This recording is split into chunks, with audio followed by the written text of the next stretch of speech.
welcome to another episode of Doses of Darling. To those of you who are joining for the first time, either listening or watching, welcome.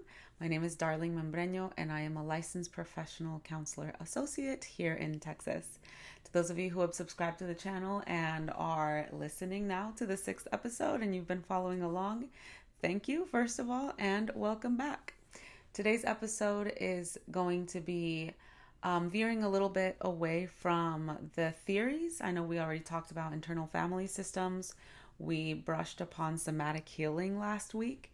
And so this week's episode is going to be talking about intergenerational trauma. This is a trauma that shows up almost in everybody because basically what happens is it's stuff that's passed down from generation to generation, as we will hear our lovely guest explain. And so I've struggled with intergenerational trauma myself, and I think it's a really interesting topic, especially for the Latino community. So without further ado, here is our guest talking to us about intergenerational trauma. All right, everybody. This episode is going to step away a little from the modalities for now, as we will be discussing an area of focus that many people suffer, especially in the Latino community. We're going to be talking about intergenerational trauma. Today, we have Evelyn Mejía, an LMFT, or marriage and family therapist of La Mariposita Healing in California. I came across Evelyn on Instagram and have often shared her posts or things that she reposts in my stories because they speak so much to how I grew up being bilingual and bicultural in this country and like the struggles that I went through because of that. Evelyn was born in Guatemala and raised in San Francisco's Mission District. And I reached out to her because I saw that the population that she works with mostly are first generation folks and children of immigrants. I have mentioned the Latino population quite often on my podcast already because I believe there's major work to be done in our community to even just like start getting people in therapy in the first place. I feel like the further generations, it's easier to kind of get them because of like the social media thing where therapy is such a big deal now, right? And everybody's on that therapy train, but the older generations and like the first gen people, those are like I mean, they're special to me, and they have a special place in my heart because it's the way that I grew up. And it took me such a long time to get into therapy. I knew how important it was, but I didn't get into therapy until like late 20s. So we have such creencias, right? Que la terapia es nada más para locos y necesitamos comenzar a sanar esos traumas que cargamos y que podemos pasar a nuestros hijos o que nos han pasado a nosotros. So, para eso está este podcast, para correr la voz y ojalá poder convencer a quien se pueda de la comunidad latina que busquen servicios terapéuticos, asistan a terapia y sanen lo que tengan que sanar para ya cerrar esos ciclos de dolor y traumas que han pasado. So this is exactly why I decided to bring Evelyn on as a guest, because intergenerational trauma is so present in the Latino community. And I wanted not only to bring awareness about what it is, but also what steps can be taken to heal it. Evelyn, in her practice, uses culture and trauma lens through several modalities of therapy in her practice. Some of the modalities that she incorporates are attachment-based, some psychodynamic, narrative, and so many others. And so, Evelyn, first of all, thank you so much for joining me today and for taking time out of your busy schedule to be on my podcast. Yeah, no, thank you so much for inviting me. I'm excited to have this conversation and you know, aquí contigo. Yeah. And yeah, it's what I'm passionate about, that it's something that I've been doing for so long. So I'm excited to dive into the conversation. Super. All right, let's get into it then. So I always ask my guests this question to start off with. What inspired you to get into becoming a mental health professional initially? Yeah, I think for me, it has been a combination of my personal and professional experiences. So I was born in Guatemala, Um, I came to the US when I was 9 years old. My mom was actually the one who immigrated first to the US. And then myself and my siblings, my two older siblings, reunited with her after a few years. And so, you know, technically I was raised by my grandmother for a few years, like my early childhood years.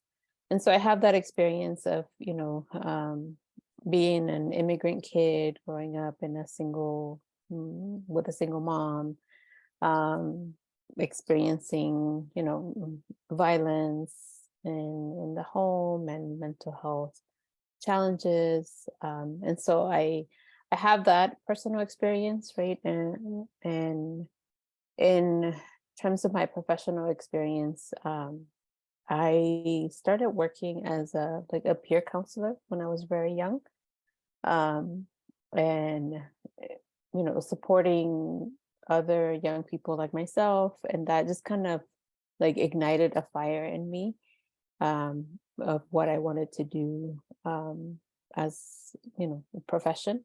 Mhm. And so eventually I started doing community work. I worked as a family advocate, a case manager for a domestic violence shelter, for a family resource center. And so that,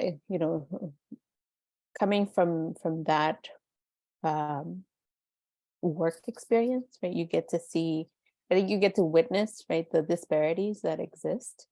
Um, and like I said, combining that with my personal experience where I got to not only witness it, but experience it as well. Really, um, like I said, ignited that fire to want to be in this field. And when I was working in community organizations, I saw the need for mental health services. And at that time, it was really hard to connect folks to mental health services because there wasn't a lot of resources. Waiting lists and just navigating that system was very tricky. And so, um, yeah, I was drawn to wanting to do that mental health work from them. And I feel like those resources that you're talking about are kind of still difficult to find, right? Mhm. To a certain extent, a lot of the population that you serve maybe have to be on social services sometimes, and those can take such a long time to provide whatever help is necessary at a specific moment. So maybe it's not waiting list so much anymore, but still some sort of a wait, because then people like us, Mhm. it's still difficult to find like raza que está en este tipo de ambiente también that provides mental health services for our community. Yeah, it's still really hard. I mean, I think we've made a lot of progress in some areas, right? There's a lot more Latino, mental health providers, right? Like I see us growing. Um, but yeah, there's also systems in place that make it really hard and are just not very friendly to navigate. Um, especially if you don't speak the language, Mhm. makes it really, really hard. Yeah. Did you get into a mental health program straight out of high school, or did you have like a different journey before you got to this career? No, I kind of took my time like deciding what I wanted to do because I didn't know what I wanted to do. I wanted to actually, well, I wanted to be a communications major initially, because I wanted to do like TV or like radio kind of stuff. And um, then I shifted to psychology. So Mhm. I did my undergrad in psychology, took a couple of years off, and then I went into my master's. And I really enjoyed the individual work. Um, when working with folks in community organizations, I really liked just working individually with folks, and so I wanted to be able to do that, which is why I went the therapy license, marriage family therapy route Yeah. Instead of the psychology route? instead of the, I guess, the like the social work Mm, route, or like I wanted to do more of that individual work with mm, folks, yeah. which is what drew me to the marriage family therapy route. Awesome. Mhm. All right. Well, thank you so much for sharing that part of your story. I love to learn what kinds of detours and what things led people in their lives, what confirmed like this is what we want to do, because I've shared in my first episode what like Mhm. got me here, and I had to take a detour myself before I decided to do this at 35 years old. So, I really appreciate that you shared that with us. Yeah, no, for sure. Yeah. I think it's like a calling too, right? Like sometimes when I'm sitting in sessions with clients, I feel like I get this feeling like this is what I'm supposed to be doing. And that's a really great feeling to have, when you're feeling really fulfilled, really confident, and just, yeah, like this, it's hard to describe the feeling that I get. But I do feel like it's a calling and a gift, um, to be able to hold space for folks um, in this way. Yeah, it really is. I understand exactly the feeling that you're talking about. You use the word fulfilling. I think that's the perfect way to Mhm. describe it. You're sitting there, people are sharing all of these things with you, and it's yeah, it fills your body with warmth and light, and to know that you're there to help guide and heal and do all the things that Mhm. help people get to a better place in their life. Yeah. That's awesome. All right, let's get into intergenerational trauma. Um, First question, I guess, is can you explain to us what it is, how it manifests in people? I know that we're going to talk about like how it manifests in people and like how we deal with it in the Latino community. I don't know if there's a difference. And so maybe you can explain it to us. Yeah, for sure. So I think, um, in simple terms, essentially, intergenerational trauma is the effects of trauma that get passed on, um, through generations, right? So, for example, if your grandma, for example, experienced, violence growing up, you may have, um, you know, maybe low self-esteem, complex post-traumatic stress disorder, right? Like these are the lingering effects, I would say, of trauma. Um, and um, I think it's also important to know that it's often referred to as transgenerational trauma, Okay. which I think it's interchangeable. Right? The terms are interchangeable. But yeah, essentially, it's like the effects, that that trauma um, can have on someone that are passed down from generation to generation. Mhm. How Um, would one figure out that that's what's going on within you? So, like, let's say I show up in your office and I have really low self-esteem, I suffer from depression. What is it that you would do in session with me to help me figure out, oh, it's actually because of your great grandma or your grandmother, like you mentioned, that mhm. suffered X, Y, and Z things that you feel this? I think in my practice, the way that I do therapy, I'm very, the lens that I use when I'm working with clients is trauma, right? It's looking at family history, looking at like what was it like, what do you know, right? Because sometimes we don't know. What do you know about, your grandparents? what do you know about your mom, your dad, right? The people that were closest to you. What did you see growing up? What did you experience, right? What was it like, when you had big feelings, right? Mhm. Growing up. And so gathering all of that information, um, that's how I approach the work that I do, right? And then um, trying to almost make connections, like Yeah. with what you may be experiencing in the present moment, with what you may have experienced in the past. Yeah. Um, Do you do that via an intake? Do you do it just asking, like narrative? Do you, or motivational interviewing, or do you do a genogram? mhm. I so this is work that takes um I would say a few sessions, right? Like um you could gather some information on like an intake or an assessment right at the beginning of when you're starting to work with someone, but I think it also takes time to really gather someone's history, right? Mm. And also, when you come to therapy, sometimes it's not.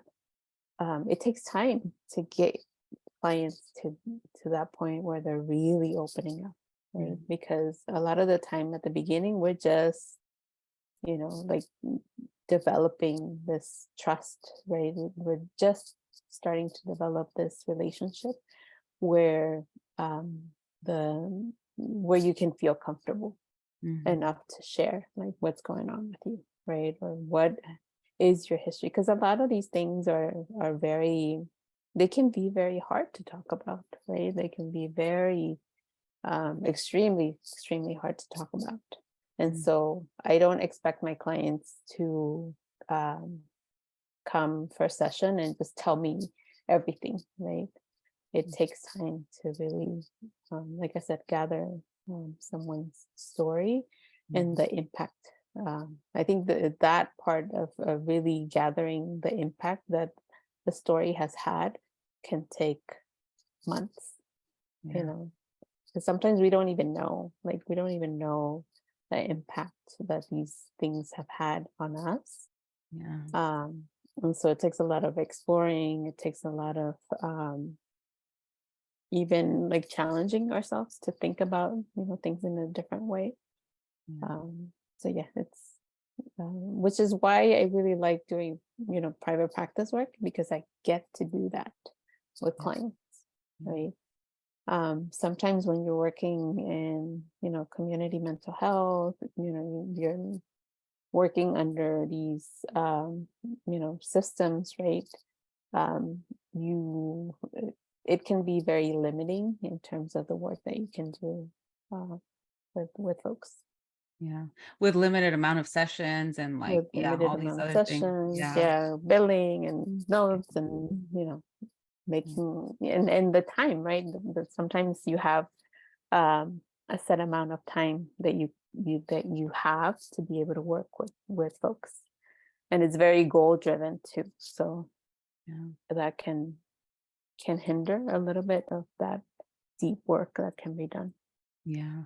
I love that you mentioned that because I know that sometimes when we go to therapy and we're in crisis mode, we want like quick results. Mhm. And we like, you're right. Like the first few sessions, we're building rapport with the clients, we're forming those personal relationships. And it takes a lot for a person to Mhm. open up and be comfortable enough with a stranger who is us, right? And as the therapists, um, to even get to those deep things. So I appreciate that you mentioned that like it's going to take a few sessions and you said Mhm. it can take months, it can take a really long time. And that's why it's so important. Sometimes we say, "Oh, I didn't click with that therapist. I didn't really like." We have to give us you guys have to give us like 4 sessions at least to know for a fact like it's like dating, right? Let's give them 4 dates. Let's give us 4 sessions at least, see if we can build some rapport and see if you have that like that bond, you form that bond so that then you can open up. But then Otherwise, right, you find another therapist and it's another minimum 4 sessions until people open up. So yeah, Yeah. it's a long process. It's a long process of like finding the therapist and then finding that connection and then beginning to finally figure out what's going on in the sessions. Yeah, no, for sure. It can take a while. Yeah. Um, I think that's why it's so important to, when you are looking for a therapist, to connect with them, and I really like doing like video calls with clients when they're first reaching out to me, Mm-hmm. because that way they can get a sense of me, I can get a sense of them. Mm. um and for a lot of the clients, it's that first, like, connection that's going to tell you, like, is this right for you, is this therapist right for you? um so yeah, trust your intuition as well. Yeah, for sure. So we're getting a little bit off topic, but it's yeah, it takes a while to get to the point of realizing that there's generational trauma. And so I guess the next question that I have for you is, I know every individual is different and you work with different modalities, but what have you seen, if any, pattern of what modalities work best to help heal generational Mhm. trauma?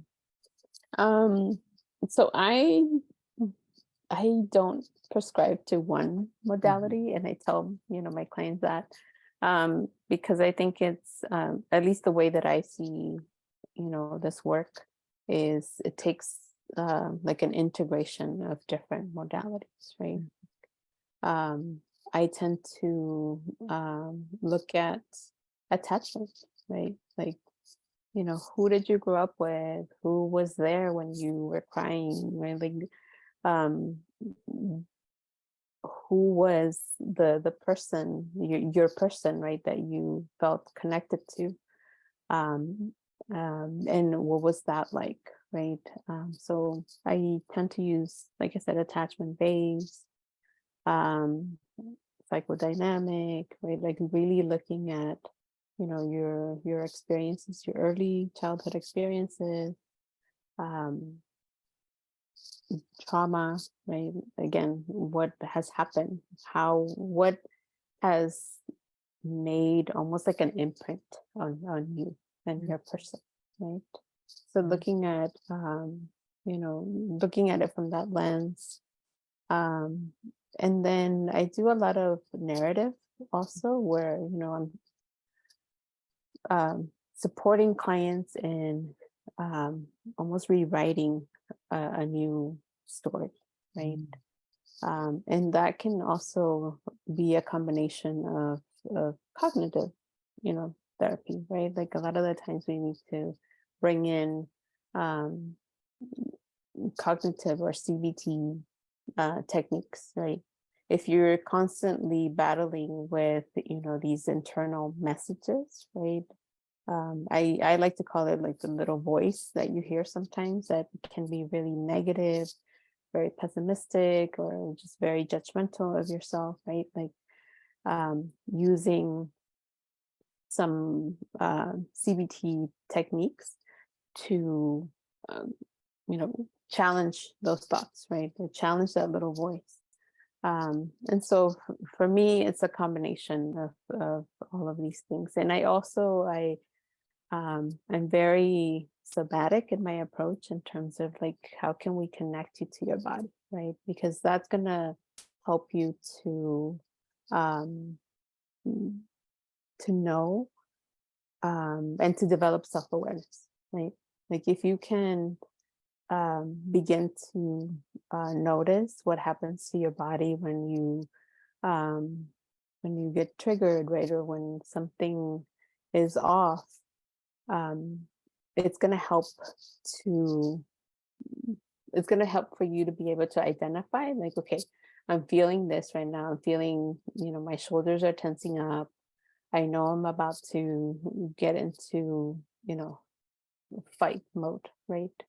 And so developing, that self-awareness around your body, and really connecting to your body sensations, so that again, you can bring in all the other tools, right, to really create some change. I love that you brought that up because I just recorded the episode on somatic healing and yeah, intergenerational trauma not only, messes with whatever thoughts are going on. I mean, you're Mhm. talking about CBT and we want to change the narrative that we have of things that happened in our past, but then when our traumas manifest somatically, it's so important to then do that energy work and that spiritual work and just Mhm. the physical work as well. I love how everything's just like flowing together with the topics that Yeah. I'm recording. Do you have an example of a successful or like most moving case of a client making strides in healing generational trauma? Let's see. I've had a few clients that come to mind. Mhm. Um, I tend to see a lot of um, like parent, mother, um, daughter wounds. Um, and so, and a lot of them, are first generation, women that come, and then we do a lot of just exploring their relationships with their mothers or their caregivers, right? And what that was like. Um, and I think for me, success, like an example of a successful case, is when the client can begin to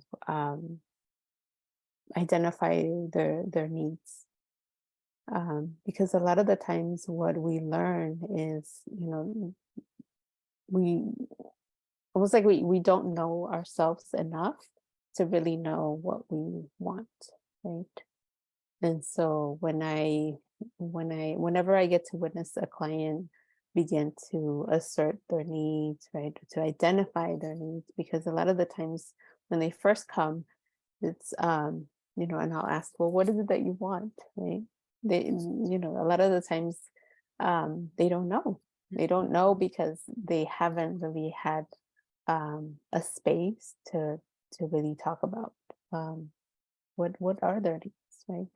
Yeah. A lot of the times we're made to feel like we're too much or we're asking for too much and so I see that a lot too. And so beginning to again to identify to him when I can witness a client identifying their needs and being okay with like that's what I want. Mhm. um I I think that's one example of a successful case. Um, Yeah, that's awesome. So, what about generational trauma in men or male identifying people? Does it manifest differently or the same ways as women? Because you did mention that a lot of what you see that's generational trauma, it's like mother wounds mhm. with their daughter. So, would it be something similar? Is it like a father wound? Is it a mother wound if it's presented in your office?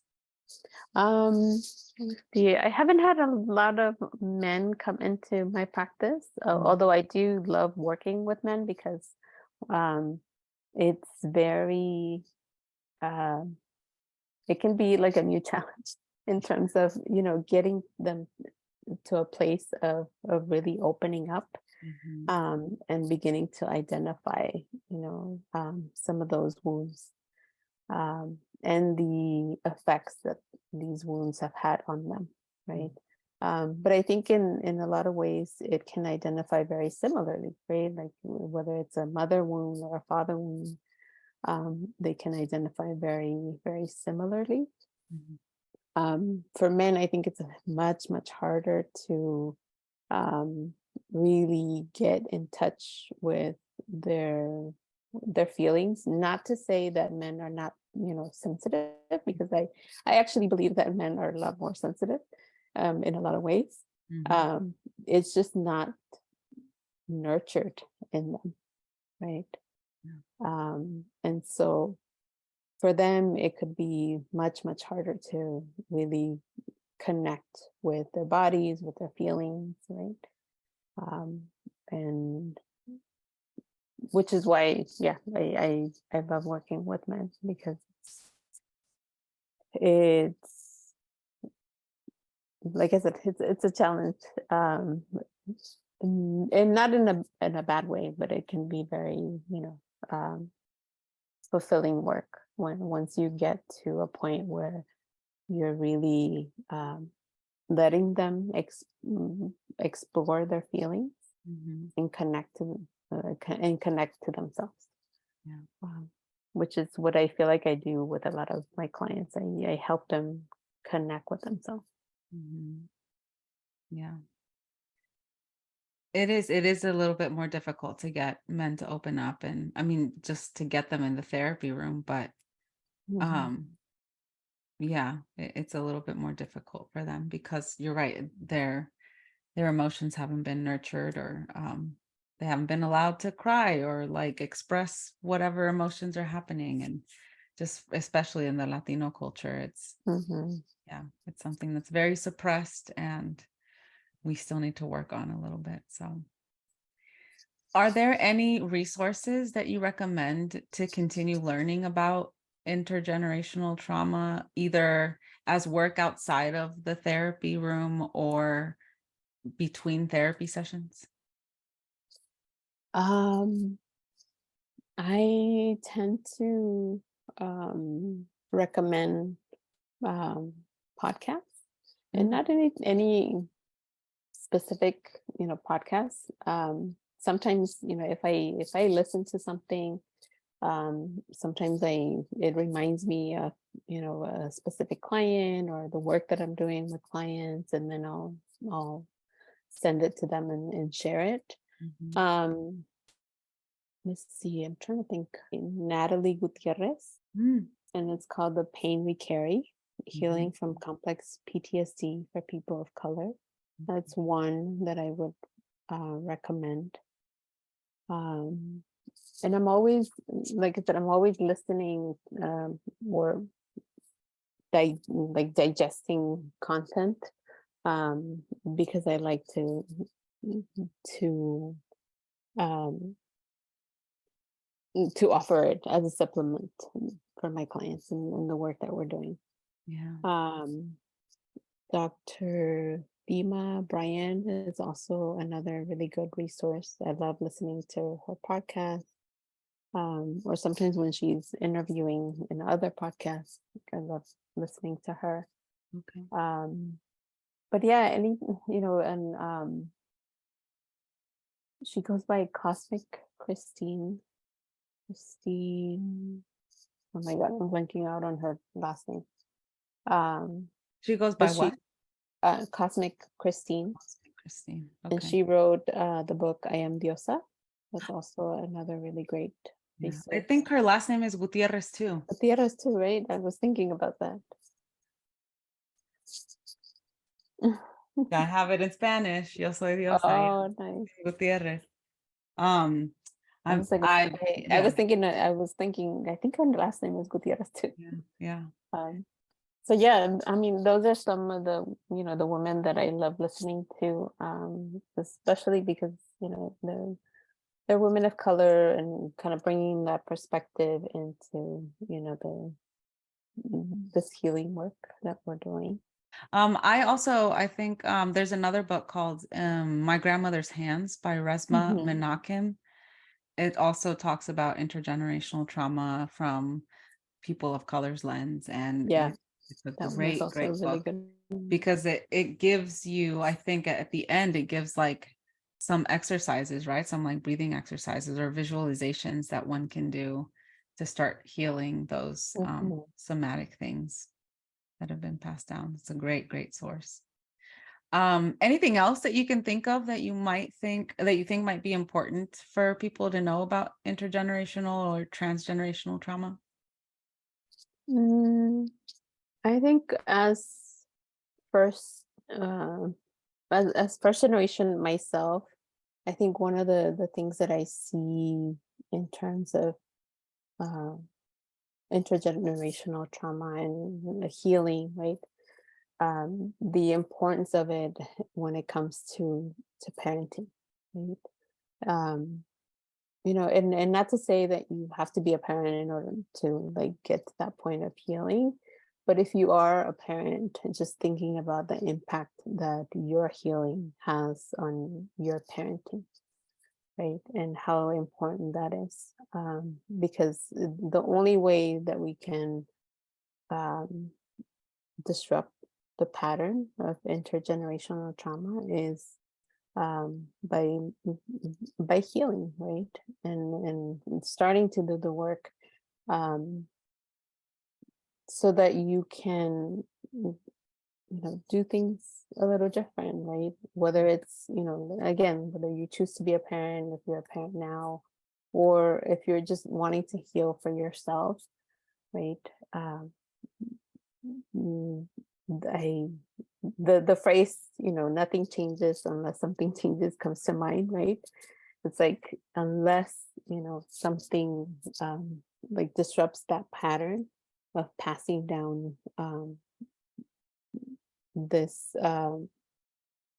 intergenerational trauma, it's going to continue to happen, right? And that's not to say that you're going to get it right, or even this idea of like healing. I think sometimes people think that it's almost like a final destination, right? Like, oh, I'm going to get there and all going to be all good, right? But Mhm. no, it's like, it's continuous work, right? You're always going to be growing and learning and figuring out new things about yourself. And so just know that it's not, you know, um, like a stop that you get to. It's more, it really is more of a journey and a continuous practice. Mhm. Yeah. It is, and I love that you mentioned that. I think again, I mentioned that in the first episode that I recorded of this podcast. I think it literally is called like the healing journey, and Mm, I drive the point home of how messy healing can be and how many times people can backslide and fall back into the same patterns, and how much grace that we have to give ourselves yeah, if and when we do backslide, if and when we do start repeating patterns that, kind of take us back to a place that we're not so proud of. So yeah, it's an ongoing thing. You continue to grow, but there are things that are going to take us back to certain moments at times, and we just have to give ourselves grace and continue to grow and learn from whatever experiences we go through in life. yeah, for sure. I always tell my clients, that the when you're catching yourself, right, in those moments, um even that is progress, right? Even that is, you're building that muscle of self-awareness, right? Yeah. Which is what's gonna help you to um choose different, right? And not um continue to get caught up in these old patterns. Yeah. Yeah. I like the way you put that. You're building that muscle. And don't get discouraged if the muscle fails sometimes. Yeah. It'll get stronger for next time.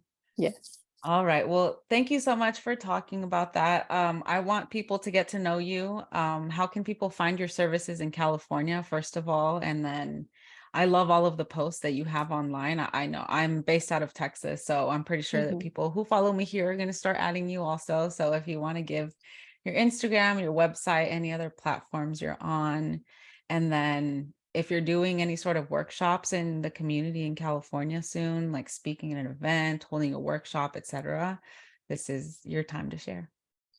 Yeah, so you can find me on at La Mariposita Healing on Instagram. And my website is also at lamaripositahealing.com. I feel so privileged to have had Evelyn on my podcast, and I hope that whomever was listening to this learned something a little bit about intergenerational trauma and how it can be worked through in therapy sessions.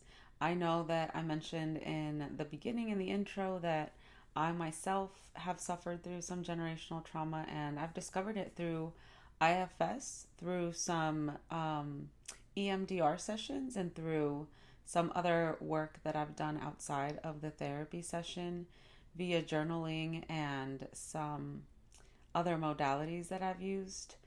So, a little tiny dose of me is that in doing the work for intergenerational trauma and how it's affected me, I realized that a lot of the trauma that I've carried with myself or on me, with me, in me, on my shoulders, it's all in different parts of our bodies depending on who we are. A lot of that trauma stems from the matriarchs of my family. So, just generations down or behind me, my ancestors of women who have been abused and beaten and disrespected by their husbands. All of that stuff has been passed down to me, and I discovered it in a lot of the healing work that I've been doing. And I have been able to get away from a lot of different things and grown also from learning about this trauma that I held inside of my body. It's affected me physically to the point where I've gone far back enough to realize like a lot of my uterine issues that I've had stems from that intergenerational trauma. And so when I've done all of these different types of healing, either in therapy or outside of therapy with different modalities that I've used, I've come to the realization that the somatic things that have happened to me are because of this intergenerational trauma that has been passed down to me and that I've carried with me in my uterus and in my chest and on my shoulders.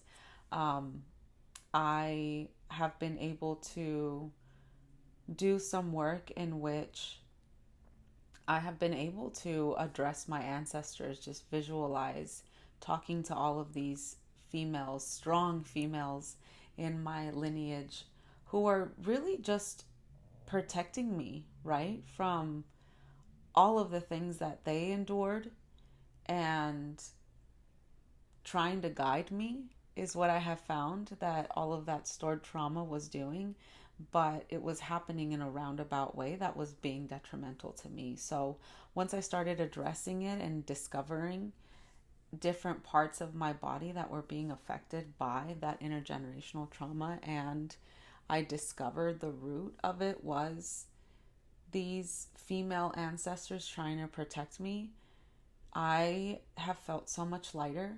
I have found so much relief, and I have been able to discover my true power in my healing and stepped into this person who I am now. So, I've been talking a lot about myself in obviously calm dose so darling, but I've been talking about my healing journey and different ways that I've been able to discover certain traumas that have done a number on my life in different ways. And so the intergenerational trauma that has been passed down to me has been manifested in the ways that I just explained. And in the last few years and months, even, I've been able to address and start the healing and have that communication with my ancestors. And I know it may sound a little bit woo woo to some of y'all, but with the communication alongside with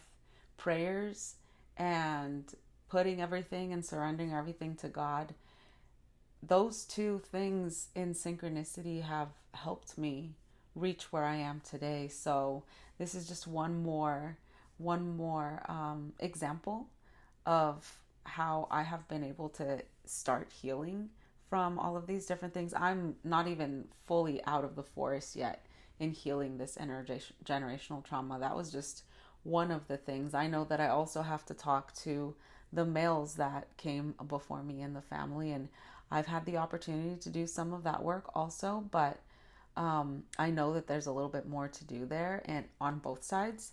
So I hope that this episode about intergenerational trauma, or transgenerational trauma, as Evelyn called it, um, has inspired somebody to delve deeply into maybe something that has manifested somatically in their bodies, some chronic pain. If you're a female and you have some sort of uterine issues, or like chest problems, or something in your shoulders that you feel like there's a heavy weight, I believe it would be well worth it to seek a mental health therapist and figure out, is it intergenerational trauma? Is it something further back than what's happened in my life personally? Because sometimes we grow up in a life, or some people, not myself, but some people grow up in a life where there's little trauma, but there's still something going on, and there's still something heavy that they're carrying. And sometimes that's what it is. Sometimes it's something that's been passed down to us that's not even our responsibility, but our ancestors are so worried for us and so overprotective of us that it's passed along to us, and then we're the ones that are left responsible to heal it. So I hope this episode reached somebody, and if y'all are interested, again, definitely look up a mental health therapist that works with healing intergenerational trauma, and start doing your research, start exploring, start doing the work, start your healing journey or continue your healing journey, and ask the appropriate questions, so that you can reach the best possible version of you that there is. If y'all like these videos or these podcasts, definitely like and subscribe to my channels. Remember, I am on YouTube, I'm on Spotify, I'm on Google Music, I'm on Amazon Music. And remember, I want to send y'all off with lots of love and light and many blessings. I appreciate that y'all are tuning in. Thanks so much for watching, and I look forward to seeing y'all on the next episode of Doses of Darling.